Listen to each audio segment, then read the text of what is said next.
Welcome to the newest episode of Beatin' and Bangin'. I'm your host, Kyle Dalton. I've been looking forward to this episode for the last few weeks. Why, you ask? Because it's the quarter mark of the season and it's my first ever Cup Series quarterly racing review. We're now 9 races or to the quarter mark of the 36 race schedule, and there are some really interesting trends starting to develop. In this video, we'll talk about those trends and we'll break it down by individual drivers and teams. And honestly, the best part about it all is I've got some fantastic visuals that really capture what is happening. However, before we get to the review, there are a couple of other news items I want to talk about, starting with Chase Elliott's interview on the Dale Jr. download this week. It was really interesting because Jr. was having a conversation about practice on his show for several minutes, and the NASCAR Hall of Famer made it clear he was a fan of more practice time for the drivers. Take a listen. But I feel like that to be able to bring the car into the garage and make significant changes if necessary, wholesale, and be able to go back out and try that, and maybe even a 30-minute break or an hour break to allow a team to disassemble however much of the car they want and rescale it and then send it back out for a second practice would be plenty. I think 45 minutes and then maybe 45 minutes and then another 30 minutes. Something like that. An hour and a half total, roughly. During that discussion, Elliott joined the show to talk about his race win at Texas. However, before that happened, Earnhardt brought the 2020 champ into the conversation on practice and asked him his thoughts. I think we have enough practice. I certainly can understand their perspective on guys either running a part-time schedule or people that are running maybe full-time in Xfinity like Shane is, and then running a few cup races here and there. But when I look at just the whole argument as a whole, I look at short tracks across the country, and there's dirt track races that happen every Friday and Saturday night that they get literally 5 laps of hot laps, and then they run the race. So I'm like, okay, we're supposed to be professionals, and we're supposed to be at the top of our class. Why should we get an hour and a half when people that are trying to come up through the ranks only get 5 laps before the race? So 2 of the sport's most popular figures disagree on practice. While some might find that surprising, it's really not surprising at all. It's been a divisive topic in the garage for a while now, as evidenced by recent remarks from 2 people who have a little bit more knowledge about the financial side of it in drivers and team co-owners Brad Keselowski and Denny Hamlin. The RFK Racing co-owner addressed the subject earlier this month at the NASCAR production studios while visiting with the media. Yeah, I don't see how we saved any money getting rid of practice. Not from a team perspective.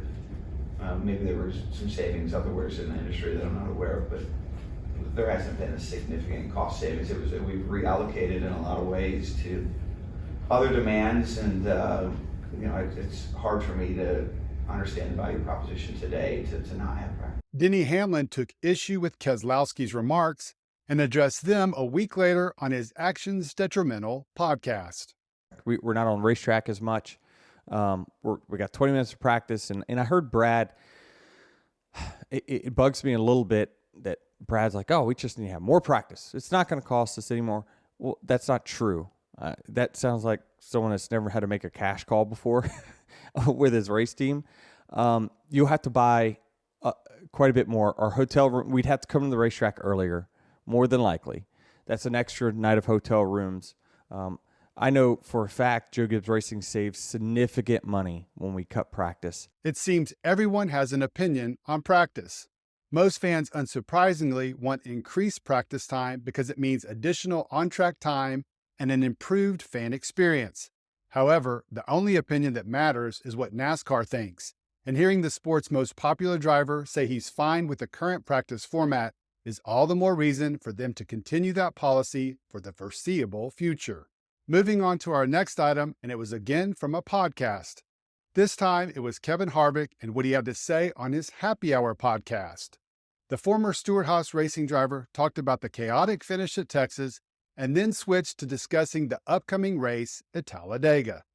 The former Ford driver offered a brutally honest assessment of the Blue Oval's performance thus far in 2024 and what needs to happen this weekend on the 2.66-mile super speedway. I think this weekend is really important for Ford. If Ford does not win this weekend, it is an absolute failure with everything they have going on. They need to win the race this weekend. They have to. Ford has to win the race this weekend to stop the bleeding from everything that they have going on. That's what these cars are good at. That's what we think this is where we think they should win. And I think that they know that this might be the only place that they can win. Harvick's comments about Ford are a perfect transition into what I mentioned in my introduction, my first ever Cup Series quarterly racing review. And before I get started, I want to first give a massive shout out to Joel Steuben and his fantastic graphics, all of which can be found on stube.com. There's a link in the description. So let's get started. First, I want to give you an overview of what we're going to discuss, beginning with the driver dashboard. This is an incredible interactive display for each Cup Series driver through the first 9 races and provides us with the key stats you hear talked about on the race broadcast each weekend, including wins, top 5s, top 10s, top 20s, and DNFs. Plus, it includes the driver's average finishing position, worst and best finishes, and a bar graph showing where he finished in every single race. I'm telling you, this thing is thorough. I won't go through all of the drivers in the video, but do want to highlight a few. Again, if I don't talk about your driver specifically, I recommend you go check it out at stube.com and take a look around. Let's begin with Kyle Larson. The thing that sticks out to me about the 2021 champ, besides his solid 11.9 average finish, is his consistency. He's had one finish all year worse than 20th. That 32nd in the second race of the year at Atlanta. By comparison, let's look at the number 6 car of Brad Keselowski, and you can see that he's been all over the map in the first quarter of the season with 3 finishes of 30th or worse. Conversely, when he's been good, he's been really good, with 3 top 5 finishes. That ranks the RFK Racing driver co-owner tied for 3rd amongst all drivers in top 5 finishes, which I'll show you the full rankings in a bit. Kyle Busch is another who's been inconsistent, with 4 finishes of 20th or worse. But you can see the number 8 car has run a little bit better in the last month. Clearly, by the numbers, he likes racing in the Lone Star State. And we have to talk about the latest race winner at Texas, Chase Elliott. The HMS driver ended his 42-race winless streak on Sunday. But I think looking at the data shows one thing in particular, and that's the number 9 team has been consistent all season. Elliott, Martin Truex Jr., and Ty Gibbs are the only drivers this year who haven't had a finish of 20th or worse. Speaking of Truex, as you can see, his worst finish is 18th, which is one better than the 19th recorded by both Elliott and Gibbs. The number 19 is also the driver with the best average finish at 9.9. You'd think it might be even higher if his pit crew would get it together on pit road. Taking a look at Joey Logano's numbers, and for all those fans who were suggesting earlier in the season when the number 22 was struggling that he didn't have a chance to make the playoffs, they might want to reconsider. The 2-time champion has been solid over the last 4 races and is definitely headed in the right direction. Looking at the numbers for the number 24 car, and as you would expect, they are impressive, starting with those 3 wins, but you can see he's been running and finishing inside the top 10 throughout the first quarter of the season, with a few exceptions. Notice his average finishing position of 10.3. Guess who also has that same average finishing position? His HMS teammate, Chase Elliott. Moving on to the number 45 of Tyler Reddick, and the 2311 racing driver has also had an up and down season, starting down early in the year, but he's definitely picked it up in the last month or so with 4 top 10 finishes, 3 of them inside the top 5. Ty Gibbs, as I mentioned, has been consistent throughout the first quarter of the season, with his worst finish a 19th at Martinsville. His average finishing position of 10.6 is 4th best behind Truex, Elliott, and Byron. And the last driver we'll talk about on the driver dashboard is Daniel Suarez. His numbers are really interesting because prior to the 5th place finish this weekend at Texas, he was trending in the wrong direction, with 3 consecutive finishes of 20th or worse. That win in Atlanta was huge for the number 99 team, but it also seemed like an anomaly until his result last weekend in the Lone Star State. Which takes us to our next area of review, and that's team trends. Staying with Suarez, let's take a look at the Trackhouse Racing quarter mark review, and it's pretty eye-opening. Outside of Atlanta and Texas, Ross Chastain has been the best car, and it really hasn't been even close. Just doing the simple math, Chastain has finished 37 positions ahead of his teammate through the first 9 races for an average finishing position of 13.4. That spread would be even larger had Chastain not wrecked on the final lap at Texas and finished inside the top 5. While there's considerable disparity in the finishes at Trackhouse, take a look at the other relatively new 2-car team at 2311. Everyone always talks about how the cars for teams are set up similarly, and Bubba Wallace even mentioned that specifically this week on the Stacking Pennies podcast with Corey LaJoie, and the numbers bear that out. Outside of the first 3 races, the two 2311 cars have finished close to each other on a consistent basis. Adding up all their total finishing positions, Reddick finishes with 127 or a 14.1 average, while the number 23 has 129 or an average finishing position of 14.4.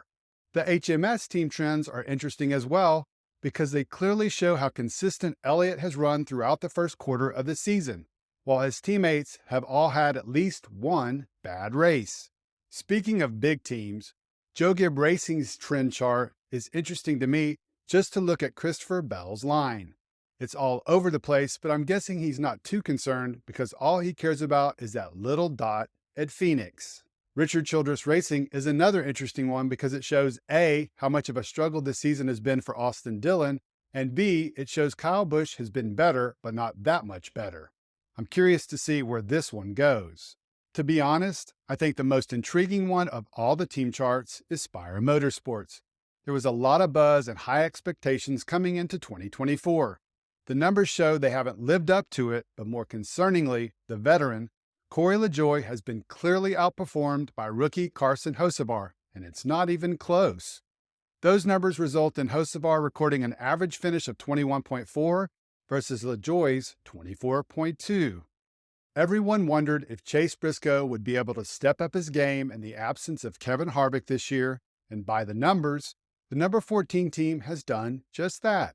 He's been pretty consistent all year outside of a 31st place finish at Atlanta and has a solid average finish of 14.6. Next closest is Ryan Preece at 19.1. And our final team chart is Team Penske, and it shows reigning champion Ryan Blaney has bookended the first quarter of the season with a pair of ugly finishes, but what he's done in between has been pretty darn good, including 4 top 5s.